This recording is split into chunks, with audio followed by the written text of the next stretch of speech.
हाय दोस्तों, कैसे हैं आप लोग। मैं आशा करता हूँ आप सब लोग कुशल होंगे, अच्छे होंगे और स्वस्थ होंगे और इस कोरोना जैसी बीमारी से लड़ रहे होंगे। और ईश्वर से मेरी प्रार्थना कि हम सब मिलकर इस कोरोना की जंग को लड़ें और इससे पार पाएं। दोस्तों, इस वीडियो को मैं आपके सामने ला रहा हूँ। अब इसके पीछे मेरा जो लक्ष्य है वो लक्ष्य है यूपीएससी। और मैंने अपने इस चैनल का नाम भी जो दिया है वो दिया है लक्ष्य यूपीएससी। और उसके साथ साथ आप उसमें देख सकते हैं आईएएस, आईपीएस और आईएफएस। मतलब यूपीएससी। दोस्तों, मैं आशा करता हूँ आप लोगों ने नाम सुना होगा इसका, जिसका पूरा फुल नेम होता है यूनियन पब्लिक सर्विस कमीशन, जो कि एक सेंट्रल लेवल पर, केंद्र के स्तर पर ये परीक्षा आयोजित की जाती है हर वर्ष। और इसमें जो सीट्स होती हैं वो उसी यूपीएससी के द्वारा निर्धारित की जाती हैं। तो दोस्तों, मैं आज आप लोगों के साथ इस यूपीएससी से संबंधित सारी जानकारी साझा करूंगा और जहां तक मुझे पता है मैं सारी जानकारी आप लोगों को देने की कोशिश करूंगा। तो दोस्तों, सबसे पहले हम शुरू करते हैं कि इस परीक्षा को देने के लिए सबसे पहले आपके पास क्या योग्यता होनी चाहिए और इसका क्या एलिजिबिलिटी क्राइटेरिया है। मतलब आप कब अपने आप को मान सकते हैं कि मैं इस इम्तिहान को देने के लिए सक्षम हूँ।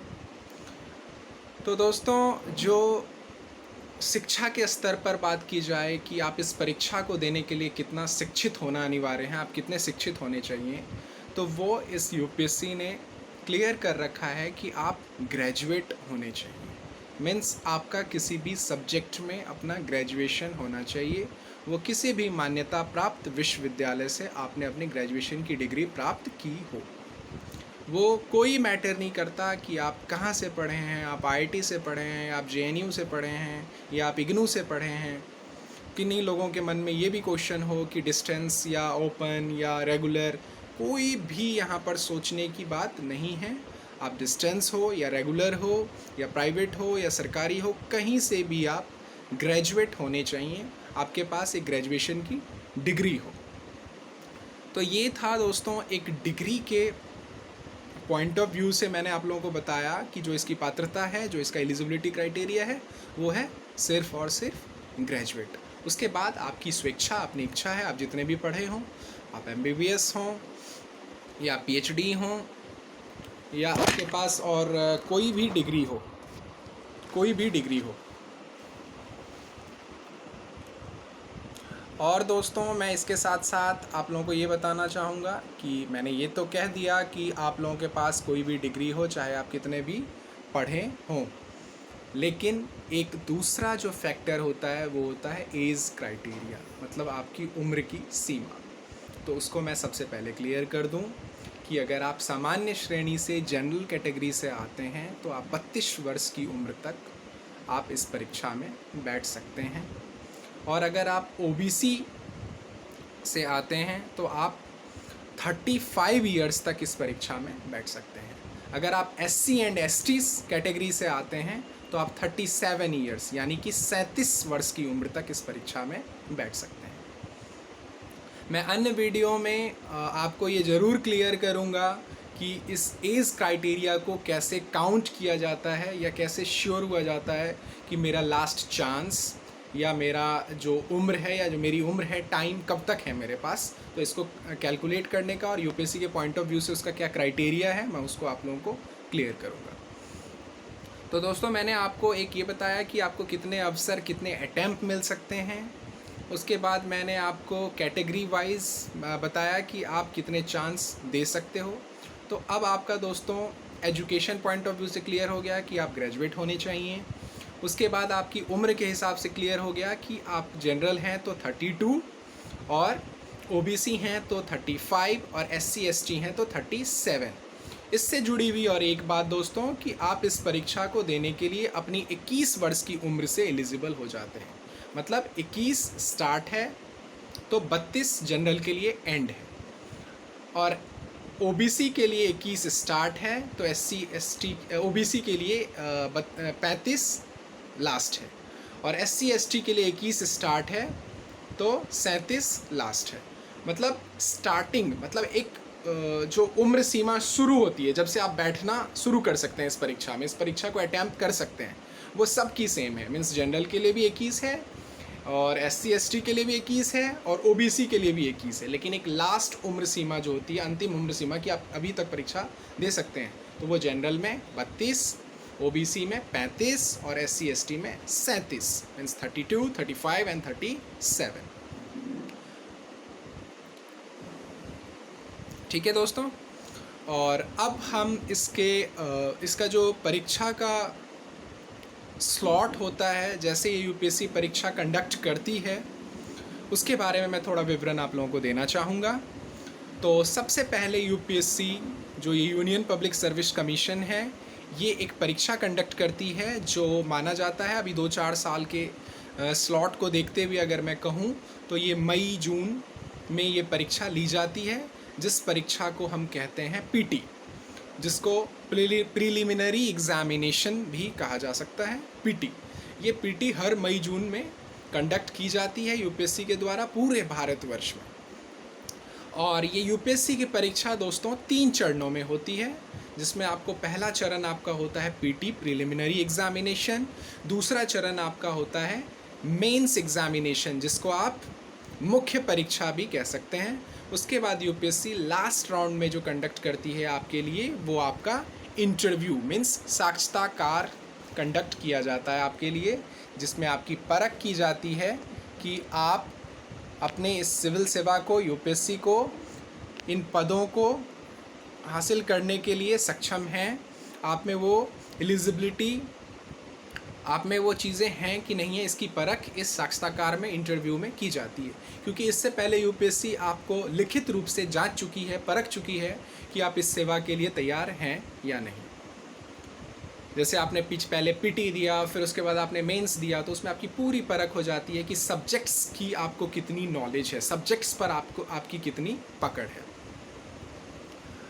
तो दोस्तों, मैं और इसके बाद आप लोगों को ये बताना चाहूँगा कि ये एक सीढ़ी की तरह है। जैसे कि इस यूपीएससी में सबसे पहले आप पीटी में बैठेंगे तो वो आपकी पहली सीढ़ी हो गई, उसके बाद आप मेंस में बैठेंगे तो वो आपकी दूसरी सीढ़ी हो गई, फिर उसके बाद आप इंटरव्यू में जाएंगे तो वो तीसरी सीढ़ी होगी। तो यानी कि आप अंदाज़ा लगा सकते हैं दोस्तों कि हम अपने इस लेक्चर की, अपने इस चैनल की शुरुआत जो करेंगे वो अपने पीटी एग्ज़ाम को लेकर, उस मिशन को लेकर हम चलेंगे। तो मैं आप भी इस वीडियो में आप लोगों को यूपीएससी की पीटी एग्ज़ाम से रिलेटेड, उससे संबंधित सारी जानकारियाँ साझा करना चाहूँगा। तो सबसे पहले मैं दोस्तों आप लोगों को बता दूं कि इसमें पीटी में आपके लिए 2 पेपर तैयार किए जाते हैं। आपको 2 पेपर देने हैं, जिसमें आपका पहला जो पेपर होता है दोस्तों, वो होता है आपका जीएस का, जिसको आप क्या बोलते हैं, जनरल स्टडीज़। जनरल स्टडीज़, थोड़ा सा कंफ्यूज ना होंगे दोस्तों, जीके नहीं होगा ये होगा जनरल स्टडीज़। तो ये जनरल स्टडीज़ क्यों होगा, ये भी मैं आप लोगों को क्लियर करूँगा। अब दोस्तों मेरा कहना ये है कि जो ये जीएस की परीक्षा होगी आपकी, वो दोस्तों 2 घंटे की होगी, और इसमें कुल अंक 200 होंगे। मतलब एक पेपर जीएस का जिसमें 200 मार्क्स, और उसमें आपको 2 घंटे का समय दिया जाएगा, मतलब 2 घंटे की टाइमिंग होगी, जिस 2 घंटे में आपको इस पेपर को देना है, इस पेपर को अटैम्प्ट करना है। और इसके साथ साथ ही मैं दोस्तों आप लोगों को बताना चाहूँ कि इस 200 अंक की जीएस की परीक्षा के बाद आपको एक परीक्षा और देनी पड़ती है पीटी में, जिसे हम कहते हैं सी सेट, मतलब C for civil, S for services and A for aptitude and T for test, civil services aptitude test. मतलब इसमें भी कुछ ऐसी चीज़ें हैं जिसको मैं भी बताऊंगा आप लोगों को कि उसका परीक्षण यूपीएससी करती है कि आप उन चीज़ों की जानकारी आपको है या नहीं। तो अब मैं दोस्तों थोड़ा सा अपने पीटी के जीएस की सिलेबस की तरफ अपना रुख मोड़ रहा हूं, जिसे आप पूरा समझने का प्रयत्न करें। और दोस्तों मेरी आपसे फिर यही विनती कि जब भी आप मेरे लेक्चर और मेरे वीडियो को देखने बैठें तो अपने साथ एक कॉपी और एक कलम एक नोट पेज और एक पेन लेकर बैठें और उस पर जो भी आपको इम्पोर्टेंट लगे उसे आप नोट डाउन करें, क्योंकि ये एक छोटा सा वीडियो आपको एक इन्फॉर्मेशन देने के लिए नहीं आया है। ये एक पूरा का पूरा यूपीएससी से रिलेटेड प्लेटफॉर्म है, जिस प्लेटफॉर्म पर मैं अपने प्रयास से आप लोगों के सामने इससे पूरा सारा का सारा सिलेबस, उससे related books, test series, question paper, exam, सारी चीज़ें मीन्स ओवरऑल होल रिसोर्स मैं आप लोगों के सामने इस प्लेटफॉर्म के थ्रू लाऊंगा। इसीलिए मेरी आप लोगों से विनती है कि एक कॉपी और एक पेन लेकर आप ज़रूर बैठें और उसको आप जो भी चीज़ें इंपॉर्टेंट लगें आपको उसे आप नोट डाउन करें। और दूसरा, अगर और भी कुछ आपको कोई जानकारी हासिल करनी हो या कोई डाउट क्वेरी हो तो आप मुझे कमेंट सेक्शन में वो पूछ सकते हैं। और आने वाले समय में मैं ब्लैक बोर्ड्स या और भी कुछ अपने टेक्नोलॉजी जैसी चीज़ों का यूज़ करूं और जिससे आपको फ़ायदा मिले, लेकिन हो सकता है उसमें समय लगे। लेकिन अभी का जो साधन है हमारे पास वो यही है कि मैं इस वीडियो के जरिए आप लोगों के सामने आता हूं और बहुत सारी जानकारियां आप लोगों को देता हूं। अब उसमें जो अनिवार्य लगे, जो ज़रूरतमंद लगे आपको, उसे आप नोट डाउन कर सकते हैं। तो दोस्तों, अब हम चलते हैं अपने प्रीलिम्स की सिलेबस की तरफ, जो हमारा पाठ्यक्रम है अपना यूपीएससी का पीटी का, प्रीलिम्स का। तो दोस्तों, इसमें पहला जो मॉड्यूल होता है, पहला जो सब्जेक्ट या पहला टॉपिक आप मानकर चलेंगे वो होता है राष्ट्रीय एवं अंतर्राष्ट्रीय महत्व की सामयिकी घटना। मतलब आप समझ लीजिए नेशनल और इंटरनेशनल इवेंट्स। मतलब अभी आपके देश में, आपके विश्व में क्या चल रहा है, मीन्स आप इसको थोड़ा बहुत समझ सकते हैं करंट अफेयर्स। तो अब एक यूपीएससी एस्पिरेंट हैं आप, आगे जाकर आप यूपीएससी का एग्ज़ाम देना चाहते हैं, तो first of all you should aware with your environment, with your country, with your world. मतलब आपको पता होना चाहिए कि आपके देश में, आपकी सोसाइटी में, आपके राज्य में अभी क्या चल रहा है, क्या घटित हो रहा है। मीन्स आप अवेयर होने चाहिए कि क्या चीज़ें हो रही हैं, क्या चीज़ें चल रही हैं। आई होप आप लोग समझ पा रहे होंगे। और दूसरी बात अगर मैं बताना चाहूँ आपको, तो वो ये कि सब्जेक्ट्स तो सारे हैं जो मैं आपको धीरे धीरे सब कुछ सिलेबस में बताऊंगा कि किन किन क्या क्या सिलेबस है एग्जैक्टली, क्या क्या एरियाज़ हैं, क्या क्या सब्जेक्ट हैं जहाँ से यूपीएससी आपसे क्वेश्चन करेगी, उससे रिलेटेड कौन सी बुक्स हैं, उससे रिलेटेड क्या क्या सोर्सेज हैं, A to Z एवरीथिंग मैं आपको बताऊंगा। लेकिन मैं एक मेन चीज़ आप लोगों को ये बताना चाहता हूँ कि यूपीएससी ने जो अभी अपना एग्ज़ाम का क्राइटेरिया बनाया है, उसमें अब ये है कि आप सारे के सारे सब्जेक्ट्स को अपने करंट से लिंक करेंगे।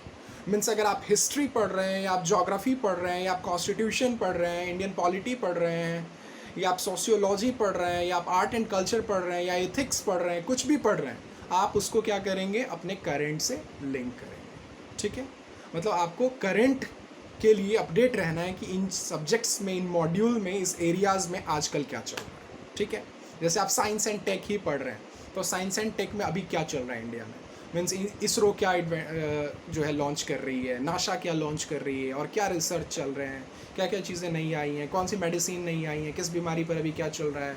तो बहुत सारी चीज़ों को लेकर आपको अपडेट होना पड़ेगा। तो मैं अपने पहले एरिया को कवर कर चुका हूँ दोस्तों, जो मैंने आपको बताया क्या, नेशनल और इंटरनेशनल इवेंट से आपको क्या करना है, अवेयर रहना है। उसके बाद दोस्तों, अगर मैं दूसरी चीज़ आप लोगों को बताना चाहूँ तो वो भारत का इतिहास और भारतीय राष्ट्रीय आंदोलन। मतलब आप यहाँ पर आप क्लियर हो जाइए कि एक हिस्ट्री से भी क्वेश्चंस आपके पीटी के एग्ज़ाम में आएंगे, जो क्या होंगे, आपको भारत का इतिहास और भारतीय राष्ट्रीय आंदोलन की जानकारी हासिल करनी है, जिससे कि आप प्रीलिम्स में अपने इस हिस्ट्री से रिलेटेड क्वेश्चंस को अटैम्प्ट कर पाएँ।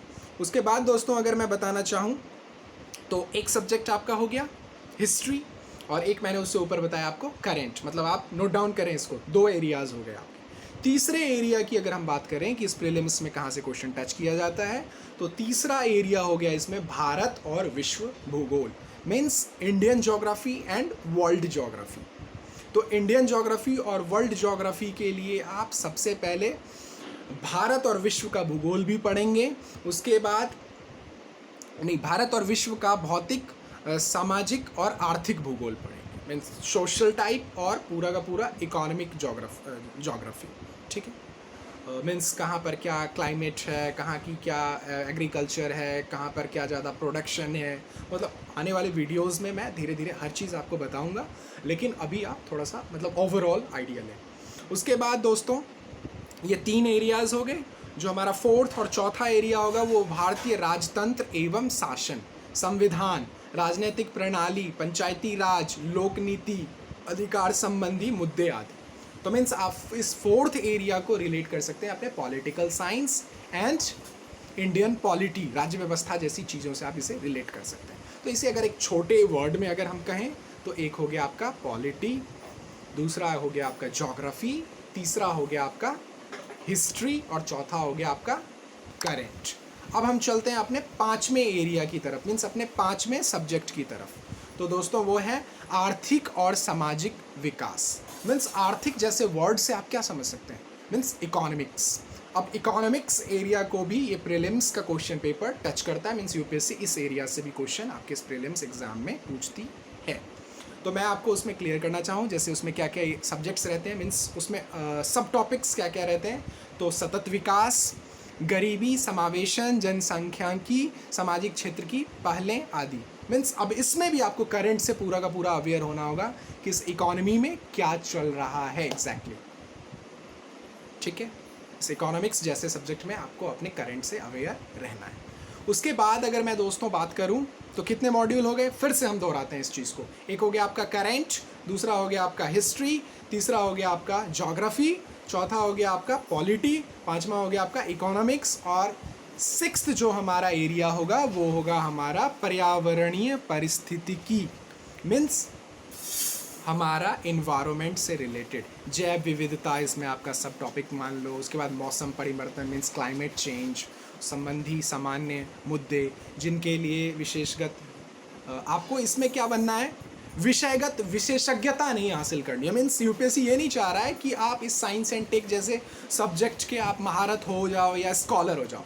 UPSC just want basic knowledge. You should aware with the climate, you should with aware the means like आपको पता होना चाहिए बायोडाइवर्सिटी क्या है, आपको क्लाइमेट के बारे में पता होना चाहिए, आपको आपके साइंस में जो भी अभी चल रहा है क्या रिसर्च हो रहा है, तो ये बेसिक नॉलेज आपको होनी चाहिए किसकी, साइंस एंड टेक की।